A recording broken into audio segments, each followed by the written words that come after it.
pas parler de ça. Je vais vous parler de ce qui s'est passé hier. Hier, dans mon émission, enfin plutôt avant-hier, il y a un de mes chroniqueurs qui s'appelle Thomas Guénolé qui a dit une église est un bâtiment comme les autres, comme un autre. Voilà. Forcément, ça m'a fait bondir, ça a fait bondir énormément de personnes qui nous regardent. Et bien entendu, hier, je l'ai recadré. Fortement. Vous connaissez surtout que je déteste quand on s'attaque au lieu de culte, vous le savez. Vous me connaissez un petit peu là-dessus. Et je n'aime pas quand on manque de respect à plein de gens, à plein de personnes qui nous regardent et à plein de personnes qui sont croyants. Et hier, il a continué en disant une phrase qui m'a fait bondir encore une fois. Il a dit pour beaucoup de gens, pour moi, Dieu est un ami imaginaire. Voilà. Donc ça a été donc c'est lui c'est le woke par excellence, hein. Même si je l'aime bien en dehors, moi je suis pas du tout d'accord, je suis d'accord avec lui sur rien. Mais derrière, il y a un monsieur, qui s'appelle Adrien Matou. Journaliste, rédacteur en chef du service politique à Marianne Le Mag. Vous vous rendez compte, on donne des responsabilités à des gens comme ça, qui dit rappel, entre la pensée de Cyril Hanouna, Gilles Verdez et celle des frères Kouachi, il n'y a qu'une différence de degré et pas de nature. Vous vous rendez compte ce qu'il dit, le gars, c'est quand même incroyable. Et lui, il s'est fait fracasser derrière, hein, bien entendu. Tous les gens, bien sûr, vous avez quoi dans la tête pour dire ce genre de conneries. Il y a beaucoup de gens qui l'ont secoué. Il s'appelle Adrien Matou, allez voir sur son compte Twitter. Vous pouvez d'ailleurs lui répondre directement sur son compte Twitter, dire ce que vous pensez de lui. C'est absolument catastrophique de dire des choses comme ça. Vous vous rendez compte ce que fait tous ceux qui viennent à son secours disent attention, il a dit différence de degré et pas de nature, donc il faut prendre... Et il avait dit au départ, les imbéciles adeptes du respect des religions sont de plus en plus nombreux. Ils n'ont pas fini d'intimider, tenter de réduire au silence, voire agresser les libres penseurs, comme le montre cette affligeante séquence. Donc il a remis la séquence. Mais l'imbécile, il traite donc les gens d'imbéciles, les adeptes du respect, les imbéciles adeptes du respect. Pour moi, il n'y a qu'un seul imbécile, c'est lui. De parler comme ça et de manquer de respect à énormément de monde. C'est extrêmement choquant, il mélange tout, parce que quand il dit les imbéciles adeptes du respect des religions, c'est pas parce qu'on dit respecter les religions qu'on dit pas en même temps qu'on a le droit au blasphème. On a le droit au blasphème, mais ça n'empêche pas qu'on respecte les gens qui croient. Et moi je suis absolument Charlie, je suis pour absolument qu'on puisse malmener, s'amuser, rire, etc. Mais en même temps, on peut respecter les croyants. Donc il joue avec la sémantique et là encore quand il dit Gilles Verdez et Cyril Hanouna, c'est la même pensée que celle des frères Kouachi, il n'y a qu'une différence de degré, pas de nature. Là encore il s'amuse avec la sémantique et convoquer les frères Kouachi dans une même phrase en mettant un parallèle, faut le placer, là il faut quand même y aller. C'est indigne. C'est dégueulasse. Voilà. Non mais moi franchement quand j'ai appris ce tweet, je l'ai appris juste avant de venir dans cette émission par Alors vous allez nous dire de quoi ce que vous en pensez dans un instant, bien entendu. Salut. Bien sûr, il est 16h11, on se retrouve dans un instant sur Audi.fr. Pensez à covoiturer. Europe 1, 16h, 18h. On marche sur la tête. Cyril Hanouna. Voilà, Adrien Matou, donc directeur adjoint du journal Marianne, au service politique. Adrien Matou, qui a quand même mis des choses incroyables. Alors c'est lui qui était contre aussi, vous me l'avez dit, la déchéance de nationalité pour Rima Assad. Il était contre. Il avait dit il faut montrer à Rima Hassan qu'en France on peut tenir des propos radicaux sans être déchu de sa nationalité. Je trouve absurde d'imaginer qu'on puisse lui enlever. Mais lui, c'est vraiment lui. C'est un woke de plus. Non mais cette comparaison est proprement... Alors je vais envoyer un petit message là. Je vais envoyer un petit message. C'est votre nouvelle passion d'envoyer des messages. Envoyer des messages. C'est ma nouvelle passion. Vous écrivez beaucoup. Je mets en étant direct sur Europe 1. Vous voulez réagir à votre connerie en interrogation ou vous avez perdu vos cojones. Voilà. Donc je crois que vous utilisez le mot français, me semble-t-il. Oui, voilà, exactement. Non, c'est la version francisée. Voilà. C'est la version francisée. Là, c'est espagnol.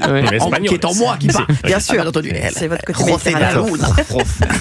Merci. Oui. Bon, même s'il met différence de degré, parce que c'est un peu pour se couvrir, comme pour ne pas aller au bout de... Il n'y a qu'une différence de degré, pas de nature. On parle quand même donc de terroristes qui ont massacré une rédaction, en l'occurrence celle de Charlie Hebdo. En plus, le débat d'hier et d'avant-hier dans TPMP, c'était même pas sur le droit à la caricature et le droit au blasphème. Évidemment, moi aussi, je suis comme Valérie, je suis Charlie, le droit à la caricature, le droit au blasphème, c'est l'esprit français. On était sur une église n'est pas un lieu comme un autre, mais je suis désolé, une église n'est pas un lieu comme un autre. Une mosquée n'est pas un lieu comme un autre, une synagogue n'est pas un lieu comme un autre, et c'est pas pour rien que dans les différentes fêtes religieuses, Bruno Retailleau met parfois des policiers devant les églises, les synagogues ou les mosquées. C'est parce que c'est des lieux qui peuvent être ciblés en raison justement de leur évidemment appartenance à tel ou tel culte. Et donc vraiment faire ce comparatif avec des terroristes qui ont massacré toute une rédaction, très grave. C'est dégueulasse. Voilà, je peux pas dire autre chose. Et surtout, on peut ne pas croire, mais tout en étant respectueux pour ceux qui ont la foi. Et c'est quelque chose pour eux de très, très intime, de très respectable. Donc pourquoi causer de la peine et de la douleur à des personnes du fait de leur croyance, qu'on leur foute la paix aussi. Non, mais moi, quand j'ai un mec quand j'ai un mec qui dit Dieu est un ami imaginaire et une église est un lieu comme un autre, un lieu comme un autre, ça me dérange fortement. Mais vous le laissez dire sur votre plateau, c'est ça, Oui, mais à un moment quand je lui dis stop, c'est stop. Oui. Voilà, j'ai pas besoin de gars qui viennent commenter derrière comme ce Adrien Matou. Je rappelle Adrien Matou. Vous pouvez le trouver, HADRIEN. Vous pouvez aller voir ses tweets, c'est imbitable. Adrien Matou, donc rédacteur en chef adjoint apparemment, directeur adjoint même du journal Marianne, tu vois. Voilà pour vous dire le niveau des mecs. Donc Adrien Matou, c'est avec un H, donc Hanouna, Adrien Matou, donc non mais les mecs qui se permettent encore de donner leur avis sur rien, sur tout et sur rien, c'est insupportable. Il n'a rien fait de sa vie, il donne des leçons, il a jamais engagé personne, il a jamais monté quoi que ce soit et il vient donner des leçons à tout le monde. C'est insupportable ces gens. C'est insupportable, je vous le dis. C'est insupportable. Ces gens, je ne supporte plus ces gens. Voilà. Le problème, c'est pas qu'il donne son avis, c'est qu'il fasse un comparaison avec des terroristes qui ont massacré une rédaction. Le débat, il peut donner mais il donne son avis sur tout ça. Mais en fait, qu'est-ce que dit ce tweet ? Il dit que en défendant le respect du religieux, eh bien en fait, on se place du côté des frères Kouachi. C'est pas vrai. On a le droit de dire qu'on respecte les croyants sans se mettre du côté des fous de Dieu. Voilà. Donc mais en plus, une église n'est pas un lieu comme un autre. Une synagogue n'est pas un lieu comme un autre. Une église n'est pas un lieu comme un autre. Pourquoi est-ce qu'on a mis des policiers devant les synagogues depuis le 7 octobre 2023 ? Parce que ce n'est pas un lieu comme un autre, et parce que c'est un lieu de confession où vont les juifs qui sont la cible d'islamistes. Voilà. Donc, oui, une église n'est pas un lieu comme un autre, un lieu de culte n'est pas un lieu comme un autre. Attendez, j'ai Julien Audoul qui m'appelle en direct. Ah, il a réagi, je crois. Oui, Julien Audoul qui a réagi. Julien, on est en direct sur Europe 1. Allô, oui, Julien Audoul, on est en direct sur Europe 1. Il arrive, oui. Et je crois qu'il a réagi. Oui, je vais retrouver son tweet si vous voulez. Ah oui, voilà. Julien qui a réagi également. Tout le monde a réagi. C'est vrai que c'est un truc. Alors il a réagi. Julien Audoul, là oui, il lui a mis pour l'ignoble Adrien Matou de Marianne Lemag, mettre des balles de Kalachnikov dans la tête des civils ou animer le talk-show le plus regardé de France, c'est la même chose. L'un est minimisé, l'autre censuré, et tout ça avec 1,435 millions d'euros de subventions publiques.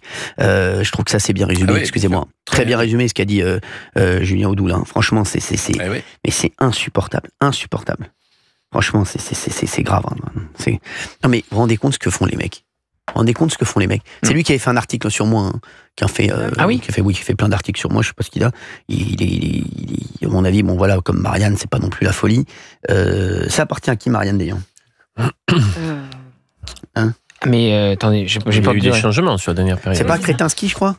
Oui, c'est celui qui a pris une chaîne. Parce que vous savez, parce qu'en fait, ils font leur truc, vous savez, c'est comme en fait, comme ils ont pris la chaîne, vous savez, ils ont pris une chaîne, comme ils ont enlevé C8, ils ont donné une chaîne à Kretinsky, donc le milliardaire tchèque, et donc tous ceux de son groupe, donc franc-tireur, dont vous avez vu Raphaël Enthoven, qui n'a jamais rien fait de sa vie, lui non plus, qui a passé sa vie à donner des leçons à tout le monde. Lui. Il est philosophe, pareil. Voilà. Moi aussi, je peux dire que je suis philosophe. J'ai sorti deux phrases de Nietzsche, je suis philosophe aussi. Moi, je vais vous sortir des phrases de philosophe. Donc lui, il a passé son temps à donner des leçons à tout le monde. Il a jamais fait un succès de sa vie, Raphaël Enthoven. C'est que des échecs. Lui, il faut vous dire, il a enchaîné des échecs. Et là, maintenant, c'est dans Marianne, puisque c'est le même groupe. Là, ils font un article sur moi toutes les semaines. Et là, il y a ce Adrien Matou. Il avait répondu au tweet de Julien Audoul en disant « Ce député de la Nation ne comprend pas ce que signifie l'expression différence de degré et pas de nature. Sa réponse démontre qu'il n'a rien saisi à ce que je voulais dire, affligeant.